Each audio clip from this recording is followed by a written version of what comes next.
Աստված օգնական Սրբազան հայր, հուսով եմ, որ քրեակատարողական հիմնարկում հետևում եք այս խայտառակությանը։ Մի խանգարեք ինձ, նախ մի խանգարեք ինձ, ձեր տեղը մեղեք ձեր չափերի մեջ, Տեր, ներիր նրանց, քանզի չեն հասկանում, թե ինչ են անում, ես իմ կողմից ավելացնում եմ, Տեր, մի ներիր նրանց, ովքեր հասկանում են ինչ են անում և լավ գիտակցում են իրենց արածները։ Հիմա հերթով անդրադառնամ իմ համեստ անձին, չգիտեմ, երեկվանից ելույթներ հնչեցին այստեղ և պարոն Սիմոնյանը ափսուս ստեղ չի, մեզ մեղադրում է անկարգություններ կազմակերպելու մեջ։ Ես հիմա ուզում եմ իրական անկարգություն կազմակերպողի, իրական ձայնագրությունը մեր հայրենակիցներին Չեք պատկերացնի, որ քեզ ոնց էր փառավորվել, երբ որ իմացա, որ ոստիկանների ձեռից վահաններ ու մահակներ եք։ Ռիկա, արավոր։ Ես ձեզնից յուրաքանչյուրին կոչ եմ անում, ունենալ ձեռքին ինչ-որ բան, ինքնապաշտպանությունը կազմակերպելու համար։ Կլինի փայտ, կլինի քար, չգիտեմ ինչ։ Այո։ Ուրեմն, պարոն Սիմոնյան ասում է ազգային ժողովի մոտ, ասում է դուք հրահարել եք, ասում է որ ոստիկանների վրա հարձակ։ Ով է հրահարել։ Անուն տվեք այն մարդու, որը հրահարել է ոստիկանների վրա հարձակումը։ Եթե անուն չեք տալու, ուրեմն ստախոսությամբ եք զբաղվում ստեղ։ Հիմա ես ձեզ իրական ձայնագրությունները եւ իրական տեսանյութերն եմ ներկայացնում։ Իրական ձայնագրություններ եւ իրական տեսանյութեր, երբ որ մարդն ասում է հոգիս փառավորվում է, որ ոստիկաններին հարվածում են, եւ քարեր վերցրեք, փայտեր վերցրեք, մահակներ վերցրեք, եւ ինքնապաշտպանություն կազմակերպեք։ Մենք երբեք նման կոչեր չենք արել եւ պատասխանատու կերպով այս ամբիոնից հայտարարում ենք, որ ամբողջը զրպարտություն է։ Կոնտեքստից կտրված ձայնագրություններ Սրբազան պայքարի գործով, որ 50%-ը չի լսվում եւ այստեղ այս ամբիոնից ասվում է, որ այդ ձայնագրությունները մոնտաժված չեն, այդ ձայնագրությունները իրական են, այնինչ տիկին դատախազ, ես ուզում եմ երկու հարց ուղղել ձեզ։ Այդ ձայնագրությունները լիարժեք են, թե ոչ, եւ երկրորդ, մինչ այս պահը այդ ձայնագրությունները փորձաքննության ենթարկվել են, թե ոչ։ Այս երկու հարցերին խնդրում եմ հստակ պատասխաններ տալ։ Սրբազան շարժումը իր բնույթով եղել է մեր հայրենիքի մի հատվածի հանձնումը կանխելու։ Երբ որ մենք նաև ցանկանամ նաև այդ հարցին պատասխանեք, թե այդ շարժումը սկսելուց առաջ, երբ որ այստեղ ասում են, որ կադաստրի վկայականները կեղծված են եւ քրեական գործեր իբր հարուցվել, այդ կադաստրի վկայականները կեղծելու, մինչ այս պահ խնդրում եմ այդ հարցներ պատասխանեք։ Ու շեշտեմ, որ այդ կադաստրի վկայականների մի մասն էլ ձեր իշխանության օրոք են տվել մեր հարգելի եւ սիրելի տավուշեցիներին, այդ քրեական գործերից ինչ կա, նորություն կա, ով է կեղծողը, ով է այդ վկայականները տվողը, մեղավորները հայտնաբերվել են, թե ոչ։ Ամենօրյա ռեժիմով այստեղ մարդկանց բոլորության մեջ գցելու, քրեական գործերից եք խոսում, ասում է, այստեղ արդեն դուք մեղադրական եզրակացությունները, որ կան, դա ուրեմն այստեղ ներկայացնում եք ձեզ հաճելի, ձեր քիմքին հաճելի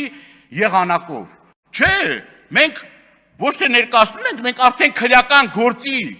նյութերը քննությունը ավարտվել է եւ մենք մեր կարծիքն ենք հայտարարում, որ փուչիկ է դա։ Այդ գործը ամբողջությամբ փուչիկ է, բայց դուք ինչ արեցիք։ Դուք եկաք ստեղ, հայտարարություն ընդունեցիք ահաբեկչության։ Ասեցիք ահաբեկիչ է, դակեցիք այդ որոշումները, ասիք ահաբեկչություն է սա։ Դուք երբ որ արդեն դատարաններում որոշում էր կայացում այս կամ այն մարդուն խափանման միջոցը փոխելու,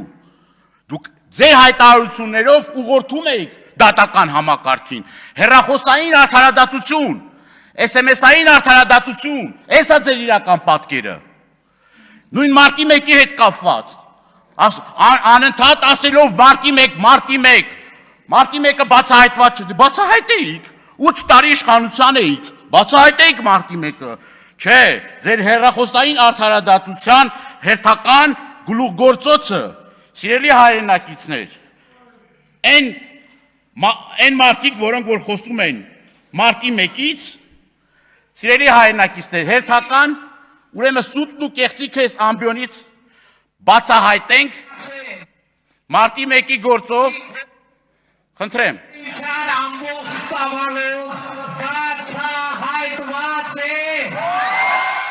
Սա էլ Նիկոլ Փաշինյանի հերթական հայտարարությունը, որ մարտի 1-ի գործը ամբողջությամբ բացահայտված է, բայց գիտեք այս ձայնագրությունը երբ էր, պարոն Քոչարյան, երբ որ հայտնի անձիկ հեռախոսով ասում էին, այս կամ այն մարդուն կալանքը տվել եք, թե չեք տվել, եւ Նիկոլ Փաշինյանին ասում էին, որ այո, այս հարցը լուծված է, մի հարցով է զբաղվում ենք, SMS-ային արդարադատությունը սկսել է հեռախոսային արդարադատությունից առաջ։ Եվ սա է ձեր իրական պատկերը, սա է ձեր իրական պատկերը, ու դուք այս ամեն ինչից հետո ուզում եք մեր հասարակությունը մոլորեցնեք, տարբեր ստատերով, տարբեր կեղծիքներով, այո, մենք եւս մեկ անգամ այս ամբիոնից ասում ենք, կալանքը չպետք է օգտագործվի որպես պատժի միջոց, այնինչ դուք կալանքը օգտագործում եք զուտ պատժելու համար, եւ մեր ու ձեր տարբերությունը, ես ուզում եմ երկու բառով ասեմ, երբ որ հարց կար պարոն Սիմոնյանի եղբոր կնոջ հետ կապված, ես հրապարակային ասել եմ, որ կնոջը, որը ունի մանկահասակ երեխաներ, չունի դատվածություն, ես էլ պատրաստ եմ եղել ստորագրություն դնել եւ երաշխավորել, որ մարդու չտանեն 2 ամիս կալանքի, բայց չէ դուք ձեր գործընկերոջը տանում եք քիչ կալանքի Արտուր Սարգսյանին, մի հատ էլ այստեղ դեբուշ եք սարքում, բայց ձեր գործընկերը չի, քանի ամիս 4 երեխաների հայր անազատության մեջ ա եղել, ձեր հոգին փառավորվել ա, ուրախացել ա, որ ձեր ընկերը անազատության մեջ ա, գործընկերը անազատության մեջ ա, այո, կալանքը ընտրվում ա որպես պատժի միջոց, եւ վաղը մյուս օրը, որ դուք ընդդիմություն լինեք,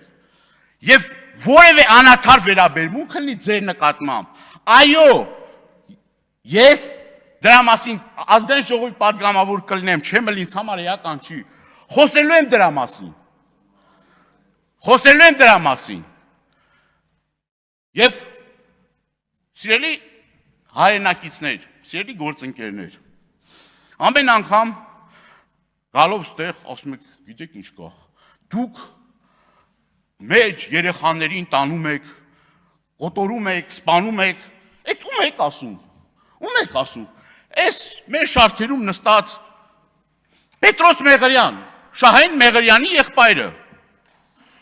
Արցախի հերոս, Պետրոս Մեղրյանն եք ասում, Ասպրամ Կրպեյանին եք ասում, որ Թաթուլ Կրպեյանը նռնակը պայթեցրել է, Իրանա պայթեցրել է, ոչ թե ուրիշի երեխային է պայթեցրել, Իրան պայթեցրել է հայրենիքը պահելու համար։ Գեգամ Մանուկյանին եք ասում, որի որդին 2 պատերազմների մասնակից է, Քարորիայի եւ 44-օրյա պատերազմների մասնակից է, կամավոր գնացել է, որի եղբայրը Բաքվի բանտերում է, իսկ դուք շնորհակալություն եք հայտնում Ալիևին։ Շնորհակալություն եք հայտնում Ալիևին, ինչի համար եք շնորհակալություն հայտնում Ալիևին։ Սերյան Օհանյան, Արցախի հերոս։ Այսինքն, բարոյականությամբ պետք է մի քիչ նշույլներ էր ձեր մոտ, թե չէ։ Թե սա գծերն արդեն հատել պրծել եք արդեն շատ վաղուց։ Փոխանակ զբաղվեք մեր հայրենակիցներին Բաքվի բանտերից ազատելու շնորհակալություն եք հայտնում։ Մի հատ եկեք ձեր հավաքական պատկերը գիտեք ով է։ Արսեն Թորոսյանը, որ հմեկում ասում է, գիտեք ինչ, եկեղեցի դե քանդել են էլի։ Ինչ եք ընկել հետևից։ Քանդել են։ Եկեղեցի ինչ եք, մի հատ էլ բան եք անում, եկեղեցի բան։ Մենք Ղարաբաղյան շարժում փակել ենք, եկեղեցիներ էջնել ենք փակել, սրբավայրեր էջնել ենք փակել, ամբողջ այդ էջերը փակել ենք։ Եվ դա ասում է, որ մենք ասենք, որ եկեղեցին ասում է, ինչի եք ավիրում ասում է, դա կոնֆլիկտ է հարուցելու, կոնֆլիկտացին է, Էլիշնա ձեր մոտ տես կոնֆլիկտացին, կարող եք ասել։ Սոնա Ղազարյան